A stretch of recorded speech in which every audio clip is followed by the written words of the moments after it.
Title of our message this morning, Everyone's a Critic, from Mark chapter 3. Let me mention a name from American history, see if you know who I'm talking about. Henry Ward Beecher. Henry Ward Beecher from the 1800s, he's one of our famous preachers in American history. Noted for some of the sermons he preached, but also noted for what he did outside the church building. Very active in social causes, trying to bring the gospel to such matters. And so, for example, one of the early preachers to speak out against slavery, other things as well. Henry Ward Beecher. Now, a lot of stories are told about Beecher to this very day. Now, some of the stories may have grown a bit over time. They may be more legends than the original stories. You never know for sure, but they make him an interesting man. So one of the stories, a legend about Beecher that I enjoy, was one Sunday. One Sunday he got up and he's ready to preach. He gets behind the pulpit, and there on the pulpit, somebody has left him a note. He opened up the note. It just had one word. It said, "Fool." Not everybody appreciated his preaching. This guy obviously didn't like his preaching, so it just said, "Fool." Well, Beecher laughed, and he showed it to the congregation, showed them what it said. It says, "Fool." He says, "Now this is a first for me." He said, "Because I've had several people through the years who leave me an anonymous note and criticize my preaching. First time I had someone sign their name but not tell me what they want to say." Well, like every preacher, you can preach your best sermons and still somebody's going to criticize. Somebody doesn't like it. It's the way it is. It's the way it is for everyone because everyone's a critic. And that's why I want to show you the story of Jesus in Mark chapter 3. See, I told you that I'm going to preach through Mark while I'm here, and so every so often we come back and do another chapter. Today is chapter 3. And we're doing chapter 3 right now because we just finished Sermon on the Mount. Sermon on the Mount was in the first year of Jesus' ministry. He's a first preacher, and he preached a classic sermon there in that first year. Mark tells you the same story of that first year of ministry. But Mark tells you a little bit more. What Mark tells you is this: people loved Jesus. Everybody loved Jesus. Oh, and the crowds came in huge numbers. Mark describes those crowds. He says, for example, in verse 9, sometimes it'd be so many people trying to rush in and touch him that if he stood on the edge of the Sea of Galilee, and he's just trying to preach, but everybody wants to come up and touch, he always had a boat ready. So he could get in the boat and then pull back away from the shore, and that way he could still keep on preaching without the people crowding him, or he could just simply go to the other side and start anew. We're also told in verse 20, even when it was time for a meal, they could go into a house, he and the disciples, and the people would crowd the house. They would try to get in. Everybody wanted a chance to see him and touch him. Couldn't even eat their meals. There were so many people that wanted to see Jesus. See, Jesus, he was popular. People loved Jesus. And really, what's not to love? After all, he's a great person. I mean, it's Jesus Christ, the Son of God. Of course, he lived as a great person, but he's a great person doing a great ministry. What's not to love? People loved Jesus, except when they didn't. Even someone as popular as Jesus still had his critics and people who talked about him. And so, for example, we're told in Mark chapter 3, his family, his own family said, he's crazy, he's out of his mind. You read, for example, in verse 21, it says his family showed up one time to take him home. They wanted to take control of him, take him home. They said, well, he's out of his mind. They didn't catch this preacher business or the Messiah claim, and they thought he was crazy. The religious leaders of that day, they called him demonic. They said in verse 22, we think he's possessed. He's possessed by Beelzebub. Now, those guys especially had it in for Jesus. Even though he's preaching the Word of God, they didn't like him at all. You back it up to verse 2. Here's what Mark says about those fellas. Verse 2, it says, they were looking for a reason to accuse him. It says they were watching closely to see what he did. They kept their eye on Jesus, looking for something they could jump on. A little bit later in verse 5, it says that he was deeply distressed because of their stubborn hearts. Those guys just wouldn't give him a chance. Folks, here's something I want you to remember. Doesn't matter who you are. Doesn't matter how good you are and what you're doing your best still, everybody's going to face criticism. We all face criticism. Even Jesus had his critics. It's just the way life works.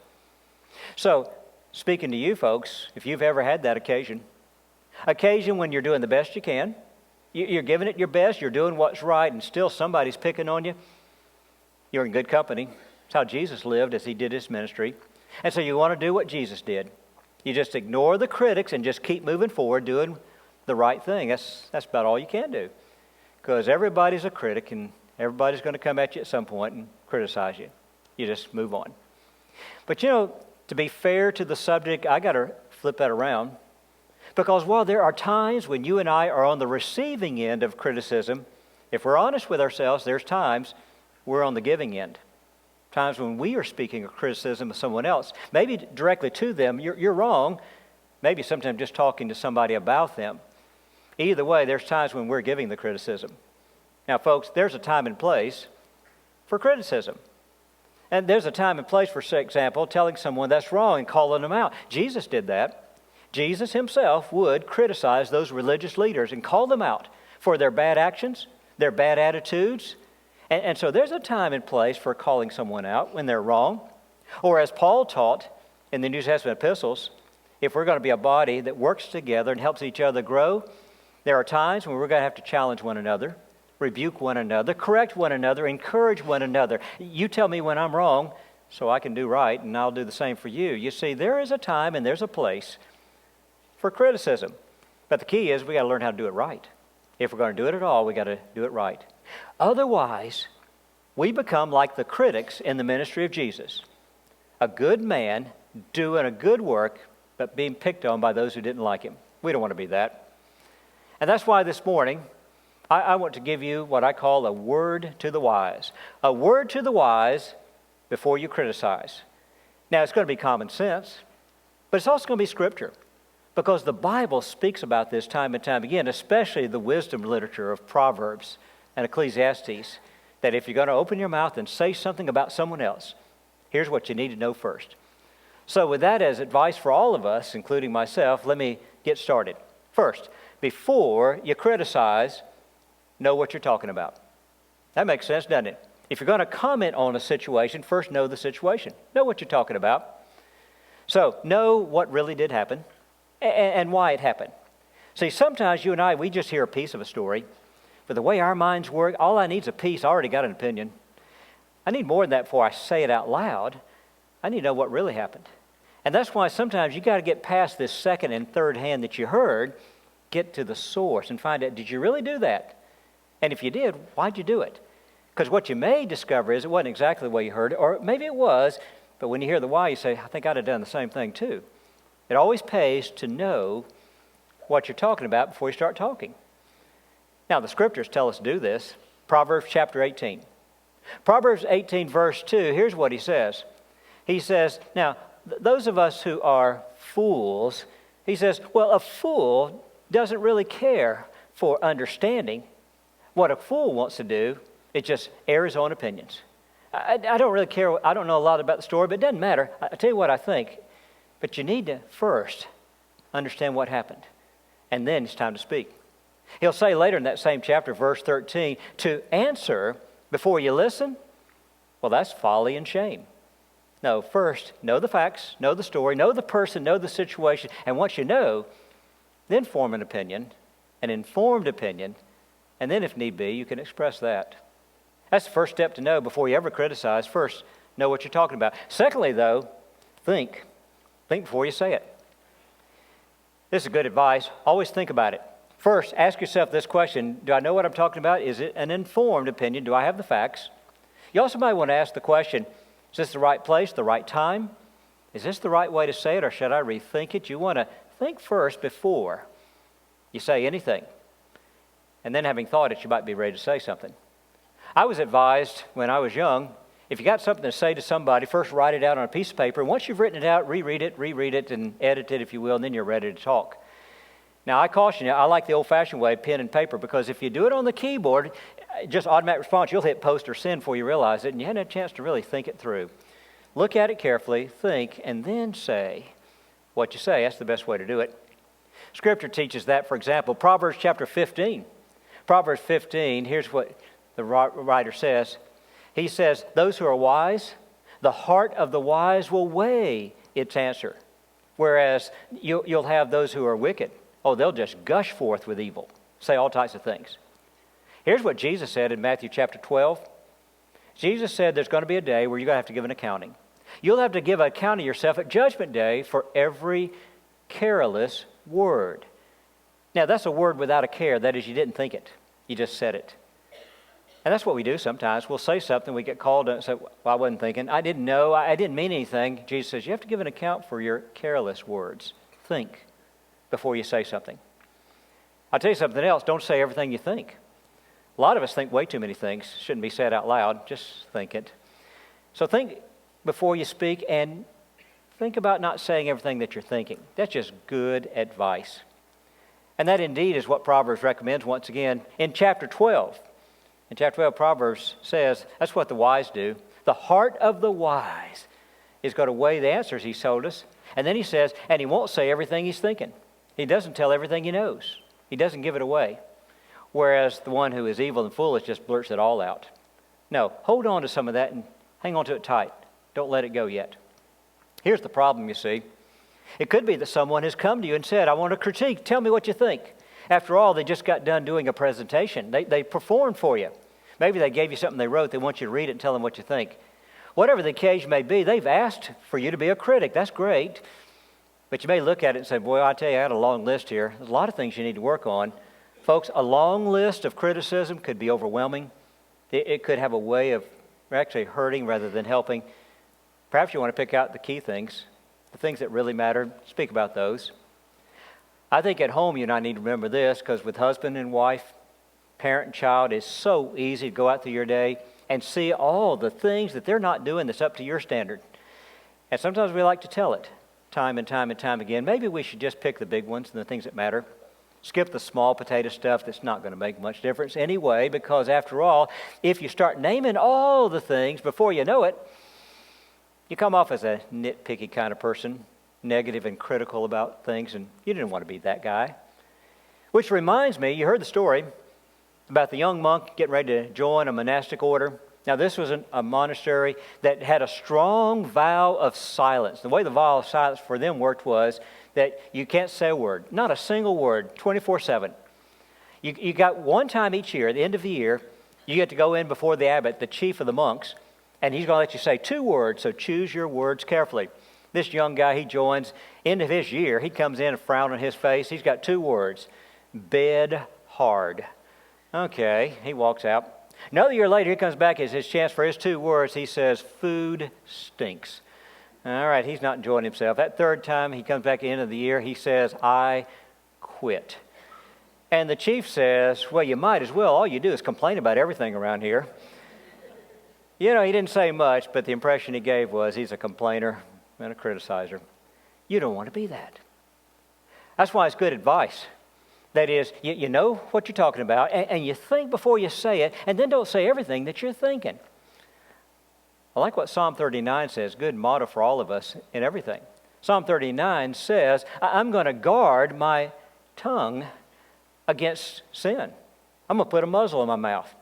And you know, there are times at the end of the day, I wish I'd read that psalm at the beginning of the day, because I said things I wish I hadn't said. It's just good advice. Which brings me to one more thing. Before you criticize, get your house in order. That's what Jesus was talking about in the Sermon on the Mount, Matthew chapter 7. Matthew 7 has that opening verse. It's become famous. Everybody likes to quote it. Judge not. Judge not lest you be judged, it says. Do not judge. And we like to quote just that part when somebody's talking about us. Somebody's criticizing us. Hey, Jesus said don't be judging. Now, actually, it's more to it than that. You got to read the full story there to really get what he was saying. Here's what Jesus said. Be careful, be cautious, that if you judge others, it may be that they turn around and they judge you. Judge not, lest you be judged, because whatever you say to them in judgment, they may turn around and say something very similar right back at you. The measure you give is the measure you may receive. What he's given you is a caution, because there are times to say something, but be careful before you say it and how you say it, because you may find yourself receiving criticism as well. Remember the old slogan, the common sense proverb that says every time you point a finger at someone, there's 3 more pointing back at you? That's what Jesus was saying. Be careful, because they may come back at you. People who live in glass houses shouldn't be throwing stones at their neighbor, because they may throw a rock back and do some damage on your side. And so you say to a person, hey, you shouldn't be doing that. They say, yeah, what about you? And before you know, they've got you nailed as well. Jesus says, get your house in order before you start speaking criticism. That's why he continues in verse 3. Verse 3, he says, so you see your friend, your brother, and you say, hey, you got a speck in your eye, a speck of dust. Let me get that out of there. That doesn't belong there. And yet you got something big sticking out of your eye. He says in verse 5, you hypocrite, first clear what's in your eye, and then you'll see clearly to do something about your neighbor in his eye. Now, you might be thinking when you read a passage like that, well, I suppose then none of us can criticize anyone else because none of us are perfect. We've all got problems. That's right. But here's the beauty of the Christian life and the way it works with God's grace. A lot of times if I challenge someone, you're doing wrong, if they want to throw it back, hey, what about you? You did that. Yeah, I did. I did that. That's old news now because I repented. I was wrong. I repented. I reformed. I'm doing what's right now, and you need to do the same thing too. See, that's how we do this. Yeah, we own up to, I did that. You're exactly right. It needs to go for both of us. And for me, it has. Time for you to do the same. And so it is, if you're ready to criticize someone, make sure you know what you're talking about. That you think first and carefully. Don't say everything you're thinking, and get your house in order and get ready for what comes next. Now, when the time comes and you're ready to offer a bit of wise criticism to someone, first, be constructive. Be constructive. Give them something that actually can make a difference and build them, and not something that can actually be hurtful. Folks, I will tell you this. It is easy to find fault. It's not so easy to see what the solutions are. And if all we do is give people their fault, we haven't helped them as much as we think. We need to give the fault plus the solution. That's constructive. And the scriptures tell us to do that. Back to Proverbs once again, back in chapter 12. Proverb writer says, now the words of the reckless, they'll pierce like a sword. They just slice you to pieces. But the words of the wise, no, they bring healing. They actually make things better. That's what you and I want to be. The words of the wise, bringing healing when we speak to people. Paul says in Ephesians chapter 4, verse 29, don't let any unwholesome words come out of your mouth. Rather, it needs to be words that are helpful in building others up. That's our goal, constructive criticism. Now, you may have heard this yourself. I heard this a long time ago. Time and time again, speakers have said, if you're going to give criticism, give them sandwich criticism, some will call it. Now, sandwich criticism is basically start off with some praise, something good, give the strength, and then get to the weakness that needs to be pointed out, but finish on a high note with some good praise, something that sounds good. If you think about it, it's a great way for someone to take what's hard to take, criticism. None of us like it. But give the praise, give a bit of criticism, then get back to the praise. Sandwich criticism. Reminds me of what you heard in the Mary Poppins movie, the song that says, a spoonful of sugar will help the medicine go down. Yeah, a little bit of sugar. And we'll help that medicine go down, the medicine that will bring the healing.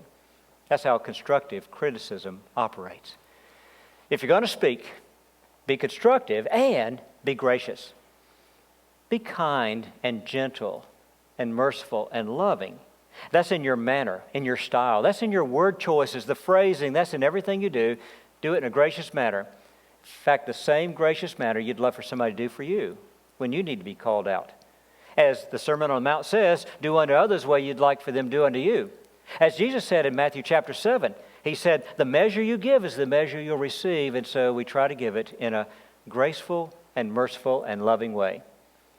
Solomon taught that in the book of Ecclesiastes, chapter 10. Solomon said that the words of the wise are gracious. Or as Paul says in Ephesians chapter 4, speak the truth, but speak it in love. You see, the way we do it is going to be so important. You know there's a time and place for everything in life. And there's a time we got to come down hard on somebody. It may be parents with children. It may be spouses working out differences. It may be in the church as we speak to one another. But there's good rules from Scripture to remember. Before we ever speak, first know what we're talking about. Think before we say anything at all. And don't say everything we're thinking, and make sure I got my house in order, that I'm in a good position to be sharing with you what I'm going to share. And as I do it, to be constructive and be gracious and make this something that can really be beneficial. You know, I watch Jesus try to learn from him on everything we do. I watch him take criticism, doing a good work, and yet critics coming after him, and he just ignored them, kept doing the good work that needed to be done. I learned from that. I also watch him when he criticized, when he spoke to people. And he could come down hard sometimes and call you out, but he also knew how to do it in a loving and gracious manner. Do you remember the woman? She was caught in the very act of adultery. I mean, there's no denying what she did. They caught her. And they brought her Jesus. You know what he said? I'm not here to condemn you. Now go and sin no more. Now, he didn't use this as an occasion to pound on her, but he didn't let her off the hook either. Don't do that anymore. Go and sin no more. And I like the manner, the way that Jesus dealt with people. I can learn from that, and so could you. And so it is as we go forth, we'll always have things to say. We'll always have things in our mind. But let's make sure that when we speak to others, and when we talk about others, that we're not like the critics that hounded Jesus, but rather we're more like Jesus. And with love and grace, we speak words that are helpful and beneficial, words that help all of us as we continue to be like Christ and walk on the path that leads us to glory.